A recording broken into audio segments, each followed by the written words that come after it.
Le PSJ est l'un des programmes d'entrepreneuriat les plus investis dans les technologies de l'information et de la communication. La modernité de son arsenal technique et le prix de ses résultats probants à travers un modèle pédagogique sans précédent. Dans un contexte défavorable à l'enseignement supérieur à cause de la pandémie du coronavirus, le programme continue à dérouler comme prévu le calendrier académique. Et qu'ils valident ensemble les actions. Comme ça, on aura beaucoup d'expérience.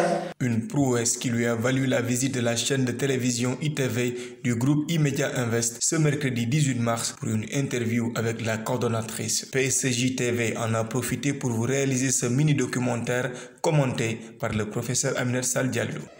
Vous avez commencé à faire ça pendant plus de 5 ans. Quels sont les avantages? Alors les avantages ils sont multiples. Les avantages sont multiples. D'abord le recrutement. On ne recrute pas que des étudiants, on recrute des professionnels. Et cette souplesse de pouvoir se connecter à distance est réellement un atout majeur.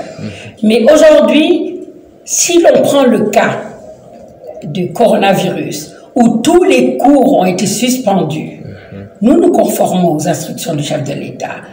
Les cours en présentiel ont été suspendus. En revanche, les cours en distanciel se déroulent. Ça veut dire quoi? Ça veut dire que l'enseignant est dans la salle, en huis clos, déroule son cours. Les lauréats peuvent regarder, suivre le cours à distance, poser des questions à l'enseignant et l'enseignant répond aux questions. Madame Diop, oui. Il y a juste une question qui a été posée par Mohamed Ibn Alassane Sané, qui enseigne à Diourbel et qui me suit depuis Dakar. Donc il dit si vous pouvez revenir sur la non-conformité. Une non-conformité, c'est un écart. C'est un écart par rapport à une exigence ou par rapport à une bonne pratique de l'entreprise ou par rapport à une procédure interne. L'enseignant peut également donner des exercices en direct, les corriger, les lauréats peuvent interagir entre eux et donc c'est voilà tout un système, voilà toute une plateforme, voilà tout un dispositif qui aujourd'hui, malgré l'arrêt officiel des cours où nous pouvons les dérouler ici au PSJ. Aux risques et opportunités, l'organisme doit déterminer les risques et opportunités qu'il est nécessaire de prendre en compte, donner l'assurance que le système management de la qualité pour la réponse C. Donc on peut dire qu'avec la situation que nous confrontons aujourd'hui avec le coronavirus, votre programme n'est pas impacté? Pas impacté du tout. On n'est pas impacté du tout parce que nous faisons tout ce que nous avons à faire. Nous déroulons le programme dans son intégralité. Le quantum horaire est respecté. Nous allons vers les évaluations. Les évaluations vont se dérouler en ligne. Là aussi, nous avons réellement cette habitude-là. Les évaluations. Voilà. Et les évaluations, nous avons l'habitude des évaluations en ligne parfaitement sécurisées.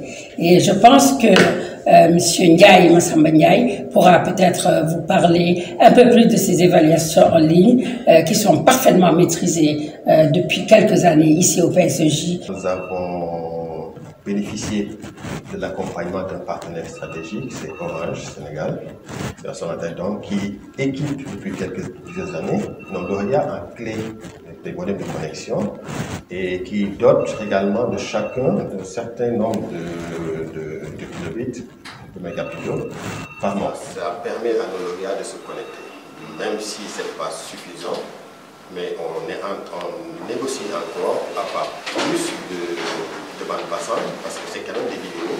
C'est important qu'ils aient assez de bandes passantes pour pouvoir consommer ces vidéos-là. Du côté de la régie. Oui, alors ce qu'on fait, comme vous l'avez vu, c'est un live. On a fait un mix, on a réfléchi sur cette procédure-là pendant assez longtemps pour voir comment faire une formation à distance, mais en améliorant le dispositif. C'est pour ça qu'on fait du direct. On ne se contente pas de prendre des vidéos et de les poster. On fait d'abord en direct. Ceux qui peuvent venir en salle viennent avec aucune obligation. Ceux qui ne peuvent pas venir viennent suivre en ligne, en direct, et ils peuvent poser des questions comme s'ils étaient dans la salle. Et ça, c'est extrêmement important. Et après, donc, tout ça, c'est enregistré en VOD, dans le vidéo sur demande. Et après, les gens peuvent regarder encore les vidéos et faire ce qu'il faut. Donc, c'est ce dispositif-là qu'on a mis en place. On fait nos évaluations en ligne aussi, c'est important de le dire. Donc, ça veut dire que tout le système, de bout en bout, on commence par la sélection. Cette sélection se fait en ligne. On a mis en place des scripts pour juste des algorithmes pour faire des calculs, pour nous sortir des listes. Après, il y a un jury qui se réunit. Ce jury-là également, on a la possibilité de les laisser chez eux, On leur ouvre une fenêtre et ils peuvent se connecter, regarder les dossiers, interviewer des candidats, tout ça, le jury peut le faire à distance. Et je pense que les innovations ne viennent pas seulement du Nord. J'ai accepté cette interview pour montrer qu'il y a des initiatives au Sud, en Afrique, au Sénégal en particulier, et que beaucoup d'autres pourraient s'inspirer de ce modèle, qui est un modèle extrêmement résilient, même en période de crise, pour que nos enseignements continuent de se faire jusqu'aux évaluations.